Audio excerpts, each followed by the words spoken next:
100 કરતા વધુ ચોરીને અંજામ આપનાર કરોડપતિ ચોરની આખરે ધરપકડ કરી લેવામાં આવી છે। સુરતના કતારગામ પોલીસને સફળતા મળી છે, જેમાં કતારગામ વિસ્તારમાંથી કરોડપતિ ચોર ઝડપાયો છે। તેમાં સૌથી વધુ ચોરીને અંજામ આપનાર આનંદ કરોડપતિની ધરપકડ કરવામાં આવી છે। પુષ્પકુંજ સોસાયટીમાં ઘર તોડી સોના ચાંદી રોકડની ચોરીને અંજામ આપ્યો હતો। આનંદ કરોડપતિએ એકલા રાજકોટમાં જ 33 જેટલા ગુનાને અંજામ આપી ચૂક્યો છે। કતારગામ પોલીસે આરોપીની ધરપકડ કરી વધુ તપાસ શરૂ કરી છે, તેમજ સીસીટીવીના આધારે કતારગામ પોલીસની ટીમ આરોપી સુધી પહોંચી હતી। અગાઉ અમદાવાદ ક્રાઇમ બ્રાન્ચ દ્વારા શહેરમાંથી કરોડપતિ ચોરની ધરપકડ કરવામાં આવી હતી। ક્રાઇમ બ્રાન્ચે ઝડપી પાડેલ આરોપીનું નામ હિતેશ જૈન છે। હિતેશ જૈન પોતાના મોજ-શોખ પૂરા કરવા માટે ચોરી કરતો હતો। આરોપી દ્વારા છેલ્લા 8 વર્ષમાં 130 કરતાં વધુ વાહનોની ચોરીને અંજામ અપાયો હતો। આ આરોપી અનોખી રીતે ચોરીની યોજના બનાવતો હતો।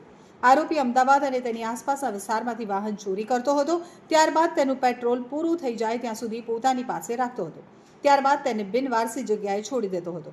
તેની પાસે ક્રાઇમ બ્રાન્ચે આવા જ 4,70,000ની કિંમતના 41 વાહનો કબજે કર્યા છે।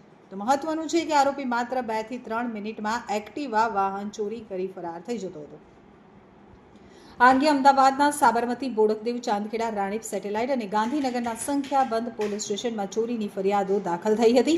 ક્રાઇમ બ્રાન્ચના પીઆઈ જે.એચ. સંધવે જણાવ્યું હતું કે ઝડપાયેલ આરોપી ચોરી કર્યા બાદ વાહનને પીરાણા પાસેના ખુલ્લા પ્લોટમાં મૂકી રાખતો હતો, જ્યાંથી પોલીસે 30 જેટલા વાહનો કબજે કર્યા છે।